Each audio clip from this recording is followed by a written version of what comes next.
Welcome to Recurring Insight. I'm your host, Michael. Today, we'll be diving into 4 different lists to examine the differences and similarities. The 4 decks we'll be looking at are Opus Thief by Shaper, Freeze Thief by Sinestro, Blue Farm by River May Cry, and King of Thieves by Shaper. Opus Thief seeks to resolve a wheel with a wheel payoff on the field when with a Forbidden Tutor line, or use Underworld Breach with Lion's Eye Diamond and a wheel to churn through your deck. The wheels being run are Burning Inquiry, Time Twister, Wheel of Fortune, Whispering Madness, Windfall, and Winds of Change. The wheel payoffs are Alms Collector, Narset, Parter of Veils, Notion Thief, and Smothering Tithe. It runs the full package of Demonic Consultation, Tainted Pact, Laboratory Maniac, Thassa's Oracle, and Jace, Wielder of Mysteries. For Underworld Breach, it runs Lion's Eye Diamond, Windfall, and Wheel of Fortune. Freeze Thief serves as the adaptive bridge between the disruptive Opus Thief and the proactive Blue Farm. It focuses more heavily on Ad Nauseam and Underworld Breach rather than relying so heavily on wheels and a wheel payoff. The wheels being run are Time Twister, Wheel of Fortune, and Windfall. The wheel payoffs are Notion Thief and Smothering Tithe. It runs only Thassa's Oracle, Demonic Consultation, and Tainted Pact. In addition to the Underworld Breach package run by Opus Thief with Lion's Eye Diamond, Wheel of Fortune, and Windfall, it also runs Brain Freeze. To further support this line, it runs Intuition and Savine's Reclamation. Intuition can grab a pile including Lion's Eye Diamond, Savine's Reclamation, and Underworld Breach to find a win if you have the mana and necessary cards in your graveyard or hand. Blue Farm is a proactive deck that dials up the speed at the expense of card quality. The wheels being run are Time Twister, Wheel of Fortune, and Windfall. The wheel payoffs are Notion Thief and Smothering Tithe. Like Freeze Thief, Blue Farm runs only Thassa's Oracle, Demonic Consultation, and Tainted Pact. It runs the same Underworld Breach package as Freeze Thief, including Lion's Eye Diamond, Wheel of Fortune, Windfall, Brain Freeze, Intuition, and Savine's Reclamation. King of Thieves is a disruptive deck similar to Opus Thief that focuses on wheels, Forbidden Tutor combos, Underworld Breach lines, as well as an infinite mana combo. The wheels being run are Time Twister, Wheel of Fortune, Whispering Madness, Windfall, and Winds of Change. The wheel payoffs are Alms Collector, Narset, Parter of Veils, Notion Thief, and Smothering Tithe. It excludes Laboratory Maniac, choosing instead to rely on Thassa's Oracle and Jace, Wielder of Mysteries, with Demonic Consultation and Tainted Pact. It runs the same Underworld Breach package as Opus Thief with Lion's Eye Diamond, Wheel of Fortune, and Windfall. Because King of Thieves runs an infinite mana outlet in the command zone, it also runs Baron, Master Wizard, and Dockside Extortionist. This combo generates infinite treasures as long as the Enter the Battlefield trigger generates at least 6 treasures. It is strange that Emiel the Blessed isn't being run, as it goes infinite with Dockside Extortionist as long as the trigger generates 4 treasures. However, this list was last updated 3 months ago before the release of Emiel the Blessed in Jumpstart. To begin, let's examine the interaction of the decks, starting with the removal. The only removal spell present in all 4 lists is Chain of Vapor, as it's hard to beat an almost universal 1-mana bounce spell. Noticeably absent in the other decks, which lack access to green, King of Thieves runs Abrupt Decay and Assassin's Trophy. King of Thieves and Opus Thief run Gilded Drake and Toxic Deluge, as they plan to grind the game out long enough to take advantage of the stolen creature and for Toxic Deluge to be relevant. Opus Thief also runs Pyroclasm, while King of Thieves doesn't, as Opus Thief aims to punish the dorks that King of Thieves is looking to play. On the other hand, Freeze Thief and Blue Farm eschew these in favor of bounce spells like Snap and Winds of Rebuke to create the window they need to go off or to abuse Dockside Extortionist. Moving from the field to the stack, all of the decks run Dispel, Flusterstorm, Mental Misstep, Pact of Negation, Silence, and Swan Song. Freeze Thief and Blue Farm almost exclusively run 1-mana counterspells or counterspells that can be cast for an alternate cost, like Force of Negation to protect an end step ad nauseum or stop an early stacks piece, which is especially important considering the minimalist removal suite. They also run Deflecting Swat, which doesn't make it into Opus Thief or King of Thieves. Additionally, Freeze Thief runs Pyroblast, while Blue Farm runs Spell Pierce, accentuating its proactive game plan. Blue Farm takes this to the extreme with Miscast and Unsubstantiate, which can also serve as removal or can be used to abuse Dockside Extortionist. I noticed that Blue Farm cuts Mana Drain, which is an auto-include in even 5-color decks.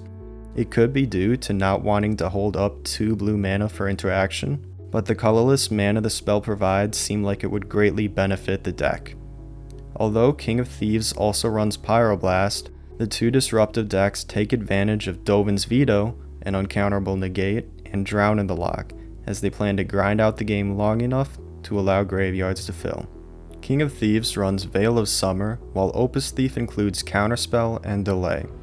While I understand King of Thieves cutting Counterspell due to its mana requirements, it seems odd that a 5-colored deck would pass up one of the best 2-mana counterspells that only requires 1 colored mana.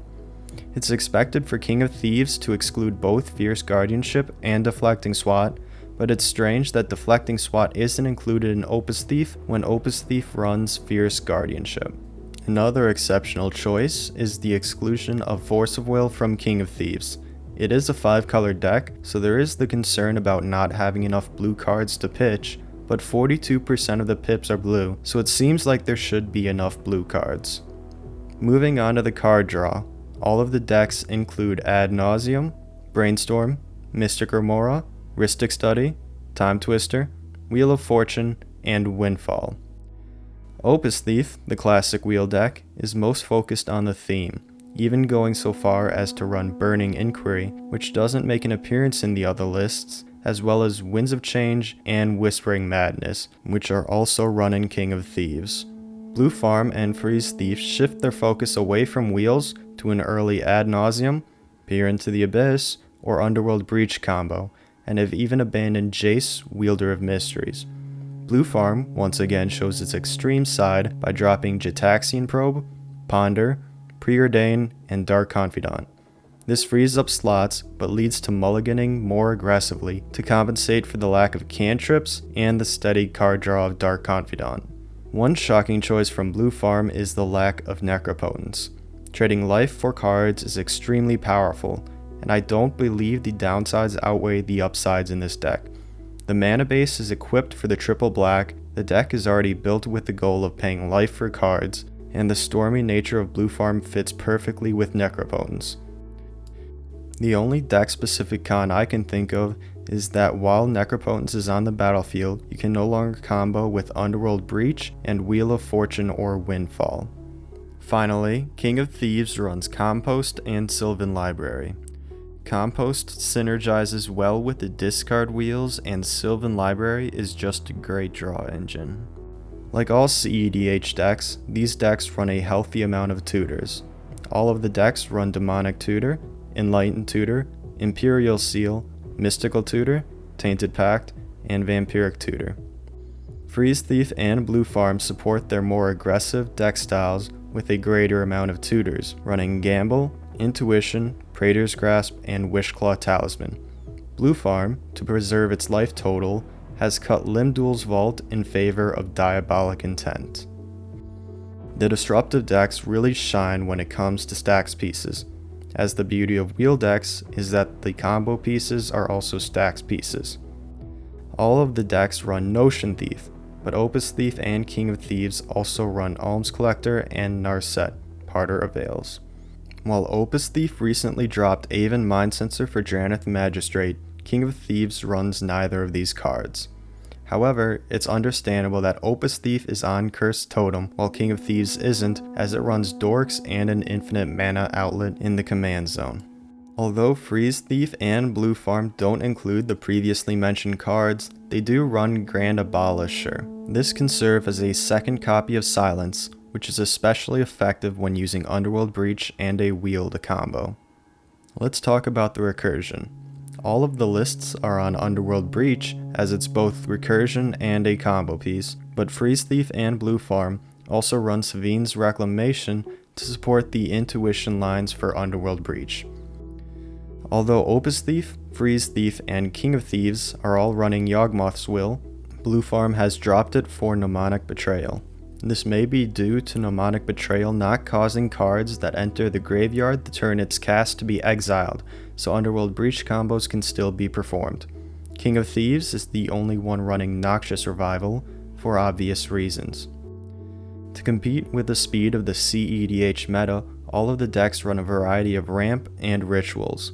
All of the lists are on Arcane Signet, Chrome Mox, Dark Ritual, Dockside Extortionist, Felwar Stone, Grim Monolith, Lotus Petal, Mana Crypt, Mana Vault, Mox Diamond, Smothering Tithe, and Sol Ring.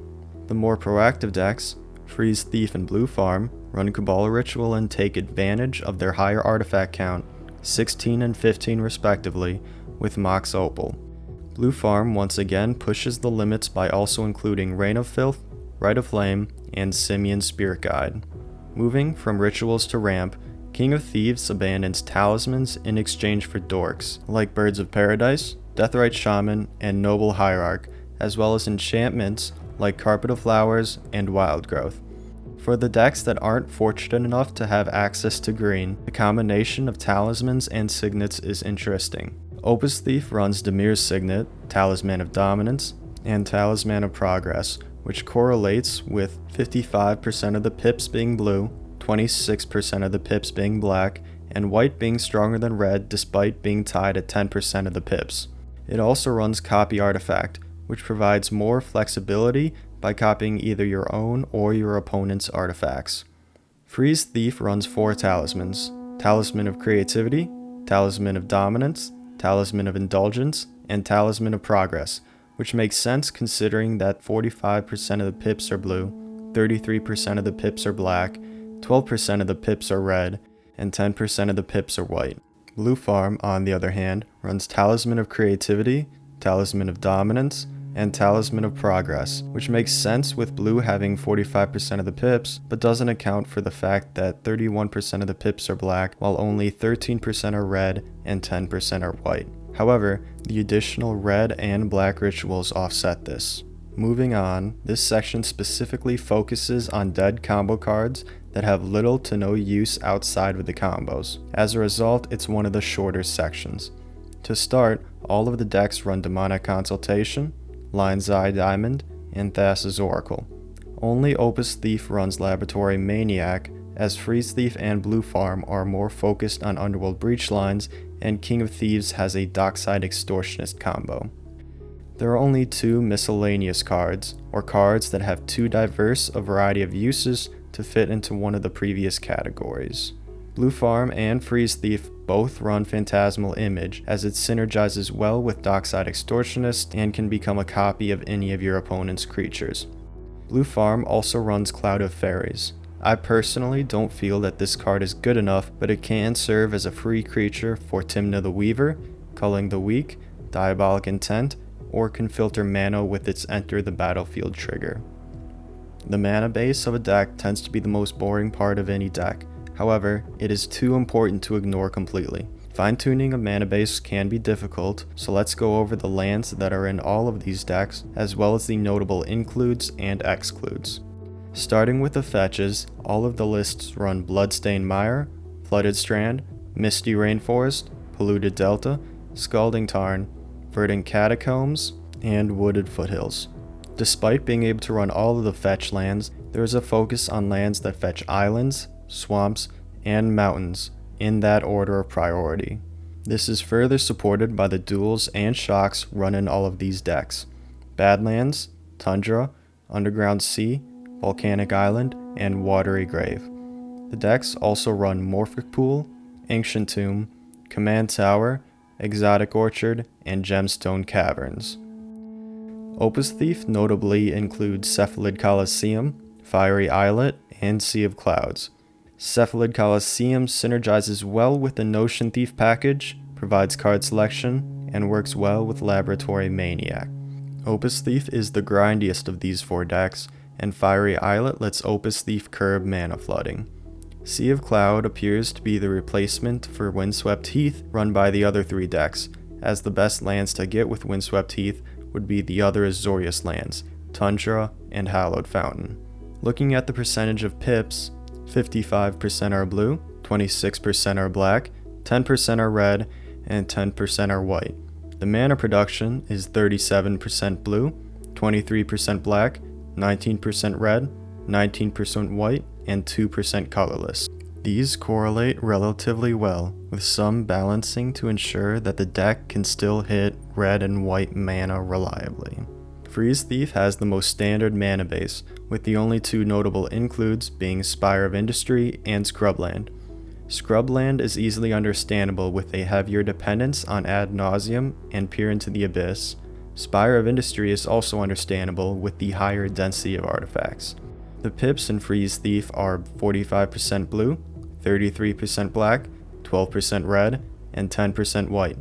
The mana production, however, has more extreme balancing than Opus Thief to accommodate the slightly higher focus on black and red, with 31% blue, 26% black, 20% red, 20% white, and 2% colorless. Blue Farm has the most divergent mana base, as it is the most focused on Ad Nauseam and Underworld Breach. It gives red and black a higher priority and focuses on keeping its life total high. To do this, it cuts many of the rainbow lands like City of Brass, Forbidden Orchard, and Tarnished Citadel, as well as Underground River. In place of the typical rainbow lands, Blue Farm uses Spire of Industry, Blood Crypt, Godless Shrine, Luxury Suite, and Snow-Covered Swamp to cover the need for more red and black mana. Looking at the stats, Blue Farm's pips are 45% blue, 31% black, 13% red, and 10% white. The mana production is 29% blue, 31% black, 21% red, 17% white, and 2% colorless. Even with Blue Farm's greater dependence on black, it seems extreme to run more black mana production than blue. However, it does exclude many of the rainbow lands, so it's possible that that's tilting the percentages. I know I said that Blue Farm had the most unique mana base, but King of Thieves actually takes that title. However, as most of the differences are due to adding green, it doesn't really count. To accommodate this new color, King of Thieves cuts mostly white and red lands, specifically Arid Mesa, Hallowed Fountain, Scrubland, and Steam Vents, as well as Underground River. However, King of Thieves also runs Taiga and Savannah to offset this. It also adds Bayou, Breeding Pool, Snow-Covered Forest, and Tropical Island. To support the 5-color mana base, it also adds Gemstone Mines. Looking at the stats, the deck's pips are 42% blue, 29% black, 7% red, 8% white, and 14% green. The mana production reflects this with a similar balancing to prevent the dominant colors from completely overshadowing the recessive colors, with 26% of the mana production being blue, 20% being black, 15% being red, 15% being white, 23% being green, and 2% being colorless. You can view the deck lists or my spreadsheet to see the full mana bases, but there are a couple major takeaways from each deck. Opus Thief runs lands with non-mana activated abilities that support the general strategy and specific cards being run. Freeze Thief made slight adjustments to accommodate a slight uptick in reliance on black. Blue Farm made drastic changes to keep their life total high and focus on black and red. Finally, King of Thieves cuts all but the best lands to support 5 colors. Additionally, all of the decks run less mana production of the dominant colors than should be expected to ensure the recessive colors can still be reliably accessed, with the exception of Blue Farm and Black. In this video, we covered the card choices that differentiate these decks from each other. My personal favorite was Opus Thief, as it was my first ever CEDH deck, but the most interesting deck to look over by far was Blue Farm. Credit goes to Shaper, Sinestra, and River May Cry for the decks, and Scryfall for the images. The link to each deck is in the description, as well as the spreadsheet that I used to compare and contrast the different decks. Thank you for taking the time to watch. If you enjoyed the video, please like, share, and subscribe. See you next time on Recurring Insight.